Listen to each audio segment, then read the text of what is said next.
So a brief introduction about Imperial. We are a very specialised university. So we only cover subjects within the sciences, engineering, medicine, and at a postgraduate level also business. So we're very focused in a very specific area of study.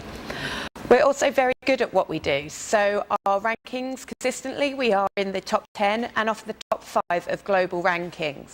So in terms of the UK, I'm sure you've heard of Oxford and Cambridge. We're basically after Oxford and Cambridge. So we are very good at what we do, and we do specialise in some very prestigious areas. Quick bit about our history. So we are over 100 years old. We were founded as part of the University of London, and our foundations really go back to the 19th century for the Great Exhibition of 1851, where this whole area of London around South Kensington, where we belong, was championed for science, engineering, technology and culture. And that is very much part of the way in which we see ourselves today, and it's a very important part of our heritage. Over the years we have developed, so we have added medical schools and a business school most recently in 2003. So we have moved with the times, but we are very proud of our heritage. Our location, Imperial College London. We are in the heart of London. So quick show of hands, who has been to London? Anyone? Anyone visited? Okay, well, to give you an idea where we are, some of those pictures might look familiar. So you have the River Thames in the middle there, and you see the Tate, Selfridges, you see a picture of Trafalgar Square, Piccadilly Circus, Buckingham Palace. So we're over by Hyde Park in slightly West London. So some of the famous museums, like the Science Museum, the Natural History Museum, that's really where we are for that whole area champion for the sciences and engineering. And what's really important to say is our students really do make the most of living in London. So they have extra facilities, extra availability to things maybe as a student elsewhere in the UK you wouldn't get. So for example, we have academies, institutes, museums, galleries, all that aren't available to other students, but as a student in London you have access to these. So this gives you an extra dimension to your studies, and you're able to go to additional lectures or talks or use additional resources in libraries that are very specialised, such as the Royal Institute, the Royal Institute for Engineers, for example. So you have access to these. And also on a fun side, there's 101 different things to do in London. There's so much depth. Just to give you a few examples, there are 250 galleries, 6,000 restaurants, 32,000 music performances every year in London, 200 theatres, 600 cinema screens, 30,000 shops, and very importantly for British student life, 7,000 pubs as well. So there's plenty of ways to spend your time and, of course, to spend your money in London. However, as a student, it is much more affordable than you might think. So as a tourist in London, you spend a lot of money. However, as a student, you get a discount card. You get a card that gives you a discount in shops, in cinemas, in restaurants. You get 35% off your travel in London, so on your travel card around London, and also 35% off your travel throughout the rest of the UK by train as a student. So it really is an excellent time to make the most of living in a big bustling city and use all the facilities whilst it being cheaper than you might think for a start. So this is just a picture of our campus, so that part of London, so a nice green part of the city. You have the museums, as I said, and Hyde Park, which is one of the largest parks in the area. So a really nice part of the city to be in. A bit about our students. So we are a medium-sized university in terms of the UK. So we have around 15,500 students, and about 9,000 of those are undergraduate and about 6,500 postgraduate doing masters or PhDs with us. We're also very cosmopolitan, so nearly half of our student population come from outside the UK. So this is a real benefit for you when you're studying. So you're getting ideas and perspectives from around the globe. So this really gives you an international quality to your education, as you're not just hearing opinions from British UK citizens or Europeans, you're getting ideas from North America, Asia, Australia, Europe. So this really does give you an extra dimension to your studies. It's also quite nice, you make lots of friends from around the world, so it means that your holidays are a bit cheaper afterwards as you get to go and visit everyone. And our staff as well are also very international, not quite so much as our students, but they do come from a very wide range of countries. So again, means that you're being taught ideas that again come from a very wide range of backgrounds. And we also feel it's important to maintain a good staff to student ratio. So we will always ensure that you have access to academics. So you're given a personal tutor, for example, who is there to support you in terms of your academic work, but also if you're having any issues that maybe are preventing you from doing as well as possible. So they're there to support you so that you really can achieve as high as you're able to. So what can you study at Imperial? So I said we are very narrow in our areas of study, so the faculties. However, within our subject areas, we do offer a very wide range of programmes. So we have 9 departments of engineering within the faculty, and this within that gives you a very wide range of courses. So each department will have numerous master's courses and research areas to complete. So everything from aeronautical, bioengineering, electronic, earth sciences, nuclear, chemical engineering. Within our Faculty of Natural Sciences, we cover all your normal sciences, so your biological, life sciences, ecology, biology, chemistry, physics, and then also we have for postgraduate level things such as environmental policy as well and environmental engineering. And then at medicine, for our Faculty of Medicine, we have a huge number of postgraduate courses. So they cover a very wide range of areas. So they tend to be one-year specialisations in very wide-ranging areas. And then for postgraduate students only, we have our business school as well. So there are a number of courses set up for students of business and economics. Also, importantly, there are 2 very important programmes for us, our management course and our entrepreneurship, innovation and management course. And these courses are actually set up specifically for engineers, scientists, those who don't have a background in the business world, in management. So they're set up for our undergraduate physicists or engineers to get an introduction to management. So you cover all the basic areas of management. So it really is to make our engineers and our scientists future leaders within companies and within industry. And just to clarify a bit about how the system works in the UK, so generally at undergraduate level, your bachelor's will be 3 years for a bachelor's of science, or potentially sometimes people do a 4-year course which gives them a master's at the end of it, so an MEng in engineering or a master's of science in the sciences. What a lot of students do is the 3-year bachelor's and then do a specialisation in a 1-year master's. So you can go into a master's from an undergraduate course and just stay for 1 year in a specialisation. So this is a taught programme, so you're still attending lectures, so it's very much in the same style as your undergraduate, but it's in a very specialised, intensive year. So it's all fit into 1 year. In comparison to the US, for example, they do a master's in 2 years. In the UK, it is only 1 year. So it's very intensive, hard work during that 1 year. After you have a master's qualification, the normal route is then to do a PhD if you want to continue in academia. So normally with us, the PhD will be 3 years long, sometimes 4 years, depending on how long it takes you to write up your research. On occasion, students from Brazil can come straight onto the PhD course if you can demonstrate that you have enough of the knowledge in the research area you're looking at, and also that you have done enough research at undergraduate level. In order to do a PhD with us, it is very much research in a specific area. So whilst you have access to the lectures and the talk programmes, it is very much independent on you doing research in an area. So if you are looking to go straight from your undergraduate into a PhD, we will ask for demonstrations in your modules, in your transcripts, that you have a good experience of research skills. And obviously you have a knowledge in that particular area you're looking to research. So the common thing in the UK is to do bachelor's, master's, PhD, but sometimes if you are achieving high grades, then you can go from the bachelor's to the PhD. So a little bit about how we approach our research and our academics. Very much so as I said, we have our faculty of engineering, our faculty of science, and our faculty of medicine.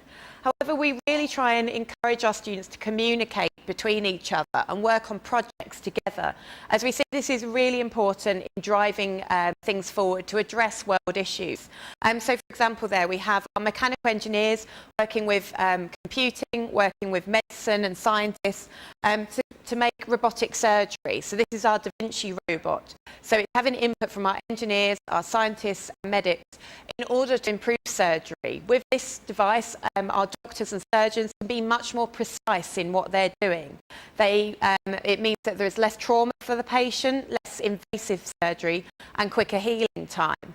Recently, we actually, another development was what we call the iKnife. So it's not a product from Apple like your iPod and iPad, but the iKnife is an intelligent knife that is developed so that it can tell the surgeon when they're operating on a tumour, which cells are healthy and which cells are cancerous. So this means that the surgeon can be extremely precise in what they're doing when they cut out the tumour. And again, this means much higher success rates and much quicker recovery times. So as I said, we do really encourage interdisciplinary work, and it does mean that at postgraduate level, we have a lot of areas that do have influence and input from various different departments. So we have things like our Energy Futures Lab, the Grantham Institute for Climate Change, the Institute of Global Health. So these are having input from our scientists, our engineers, all joining together to address world problems. So one of the examples of this, so this is an undergraduate project, but one of the fun ones, it's our Racing Green team. So our engineers actually design, built and race zero carbon emissions cars. So they're looking at how to improve environmentally the emissions from cars so that obviously not causing so much pollution as we get from CO2 these days. Also quite a fun side to it because they get to race the cars. So they did actually go on a long distance race down the Pan American Highway. So we're competing with teams from around the world who'd also built similar cars. And then we have our Equinox project. So this was a group of electronic engineers who set this up, and now it's a non-profit charity project open to all our students. And our electrical engineers were asked to design a battery box that could be charged by a solar panel by the sun. This was then taken to Rwanda in Africa, and energy kiosk. So the picture at the bottom there is the energy kiosk. So it has solar panels on the roof, and the batteries that our engineers designed charge into the solar panels and recharge. So villagers can go and take the battery boxes away, go home and have electricity in their homes for the first time. Prior to this, they were using kerosene cans with gas, and obviously this has a huge environmental impact. So the battery boxes are much more environmentally sustainable. They were also designed to be economically sustainable for the villagers as well. So they actually cost the same amount as a kerosene can. So it's not adding a burden, not adding a cost to the villagers, but it is really improving their quality of life and the environmental impact. And actually this project is now being rolled out across villages in Rwanda as it has been sponsored by the Rwandan government. So a little bit about how you apply. If you are interested in a master's programme, the one-year specialisation, all applications are individually sent to our university and they are all online. So it is all through our website that you apply. With that, you will create an online profile, so all your details, your name, contact details. We will then ask you to scan and upload your transcripts, so your qualifications so far, your degree certificates if you have them. Sometimes you may be applying before you finish your course. That's fine. We will ask for proof of your final grades later in the year. But you will submit everything you have so far, including transcripts. We can see in detail which modules, which subject areas you've covered. The rest of it, so the application really is assessed a lot on your academic credentials. So we're generally looking for about a 7.5 out of 10 for our masters. So we're looking for good grades in your transcripts. The rest of the application is based on 2 academic references. So references from your academics, your professors here, who can obviously tell us why you would be a suitable student to go on to take this subject area to a higher level. And then you will write also a motivational statement, a personal statement as to why you want to do the course, why you're a suitable student to take this course on. All our courses are over oversubscribed. So we have too many people applying for each of our courses, and therefore we want to know that we're getting the best students. So we want you to tell us why you are the best student to do this course. We then also do ask for English language, so that's either IELTS, TOEFL or Cambridge proficiency. Again, you can apply without sitting your final English exams. What would happen is that you would get a conditional offer, and then by the end of July, starting in September, you would need to make sure you get the right grades in your English language to make the conditions of your offer. Applications are open now, so they open from the end of October, and there is no set deadline, but most programs will close around May time because of they are already full. So they generally are open from the end of October to May. If you are interested in going on to do a PhD, the first thing you need to do is to find a suitable supervisor within the faculty. So the best bit of advice is to go to the website and the department in which you are interested, have a look at the research groups currently going on in that area, and under each research group you will find a list of professors and academics who are currently working in that area. Once you find someone who most closely matches your interest, your research area, get in contact with them. So send them a brief email with an outline of your background, so your grades, the area you are studying, and a brief summary of the research you would like to do. So it doesn't have to be a detailed area, but just an indication of what you would like to start researching in. Once you've built up a conversation and a dialogue with the academic, if they are willing to take you on for as a supervisor, that is a big part of the application done. So that is one of the most important parts for the PhD, is to find a suitable supervisor. Sometimes on the research areas, you will see there are advertised set studentships, set PhDs, because we are looking for researchers in a particular area. In that case, you just follow those instructions. But if you are looking at a more general area, it's all about finding that particular supervisor. Sometimes they may come back to you and say, actually, they can't take you on this time, but they may have a colleague who is willing to take you on. So the important step is really to establish that contact.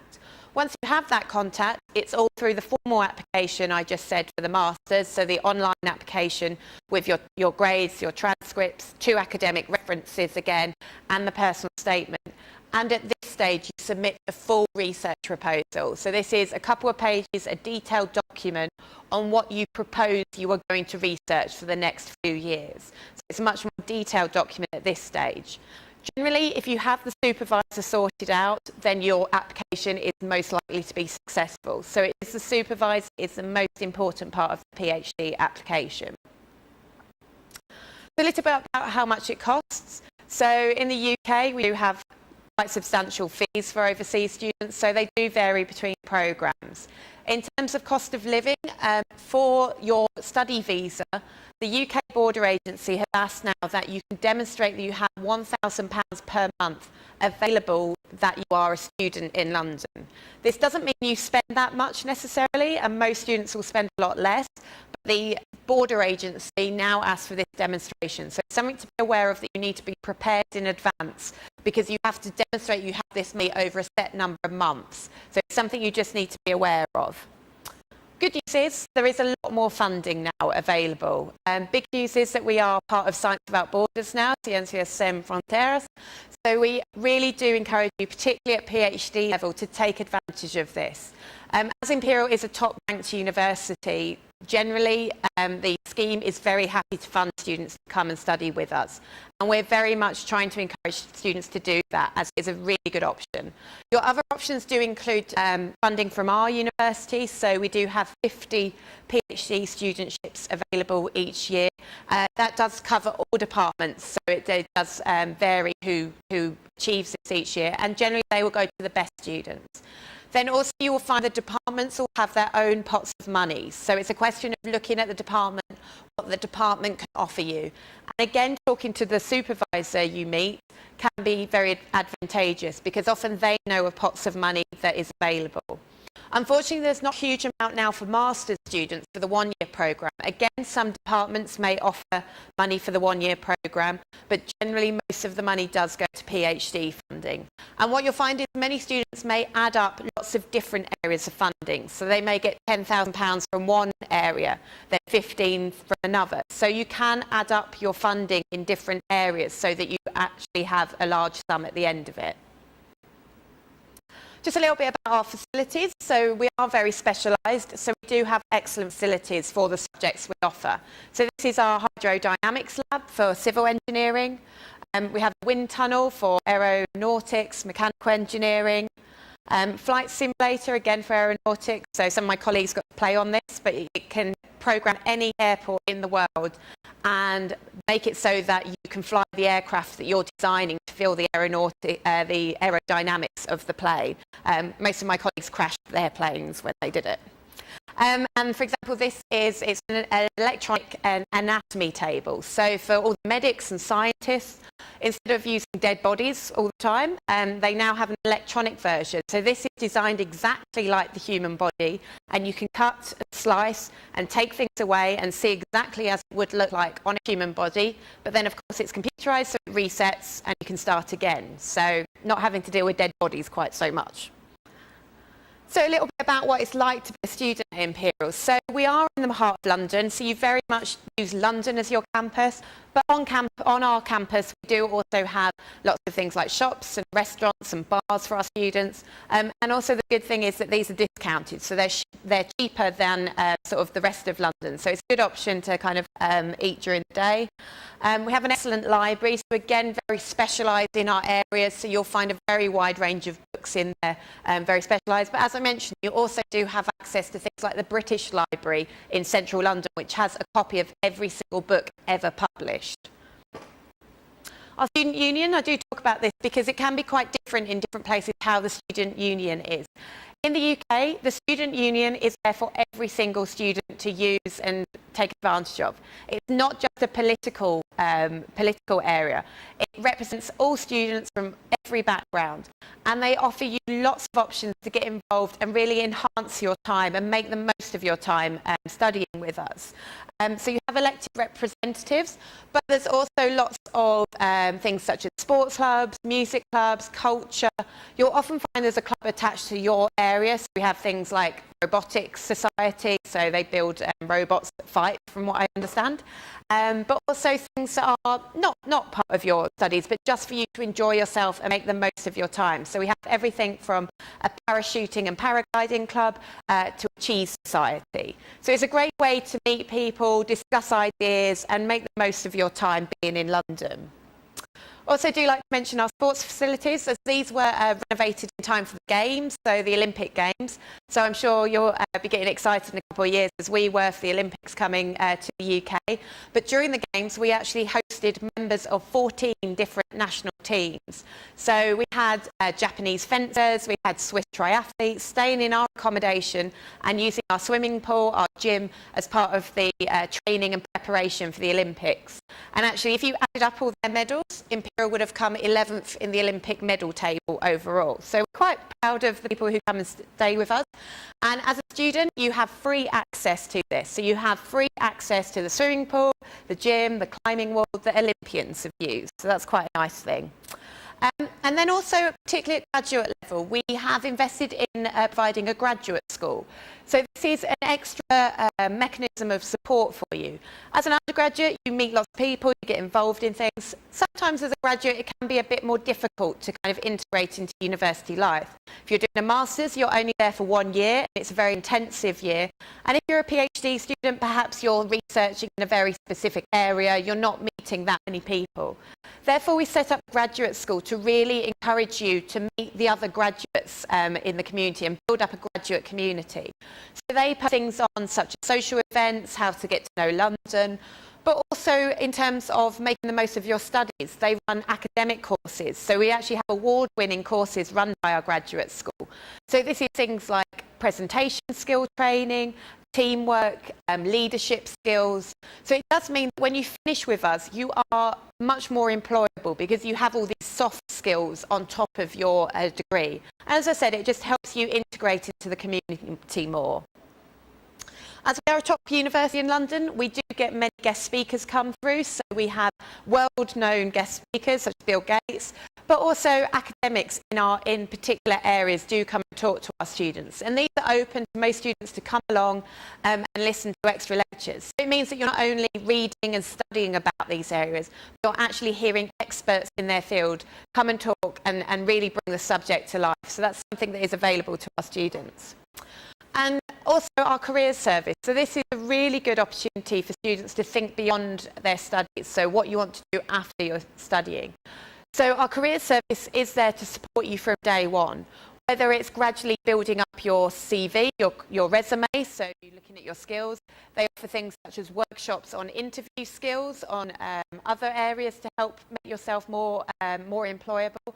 They also have a large network and database of employers, and particularly international employers.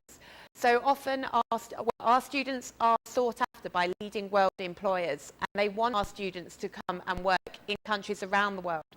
So many of the international companies will actually come to campus to meet our students. They'll either give talks or hold events so that our students can start building up a network and links with employers beyond their studies. So quite often our students do have jobs lined up before they even finish their course.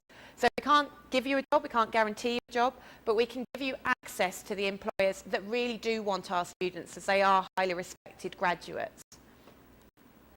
And as a result, our graduates do go on to secure some of the best jobs in the world. So we have some of the highest starting salaries for postgraduate graduates in the UK, and some of the best employability rates. So our students tend to be employed much quicker than students from other universities and earn a much higher salary. So it is a big investment, but it does pay off. And that's just where your graduation actually takes place. So anyone who's heard of the BBC Prom, any classical music fans, it's a Royal Albert Hall, so it's a very grand finale to your studies. As I said, our students go on to great jobs, and we do have a very distinguished group of alumni gone through our doors. So very distinguished in the sciences, so 14 Nobel laureates. But also our students do go on to a very wide range of things. So we have prime ministers, CEOs of large companies, the inventor of fibre optics, the inventor of radar, the first Canadian in space. And most recently, we now have 2 Oscar winners amongst our alumni. So it wasn't that Ben Affleck came to Imperial, unfortunately, but in the technological category this year, 2 computer scientists who finished who've graduated from Imperial a couple of years ago have set up their own film production, a film company that is called Imagineer, and it basically looks at the special effects of films. So if you think about special effects, previously every single picture would have to be modified in a film to include a special effect. So, for example, removing wires or strings from someone flying. They developed a computer program that can do this automatically. So it dramatically speeds up the process of filming. And as a result, they won Oscars for their work on films such as Black Swan with Natalie Portman, and also the Harry Potter films.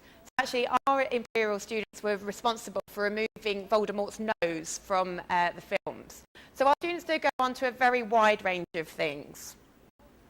And I would urge you, after today, to have a look at our Imperial Interact pages to find out a bit more about student life at Imperial.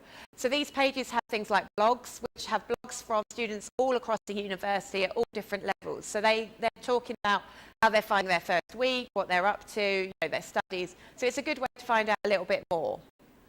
Also do want to mention a little bit about our connection to Brazil. This is actually the first time I've come to visit Brazil for my university. I was here travelling around a few years ago, so it's very nice to be back.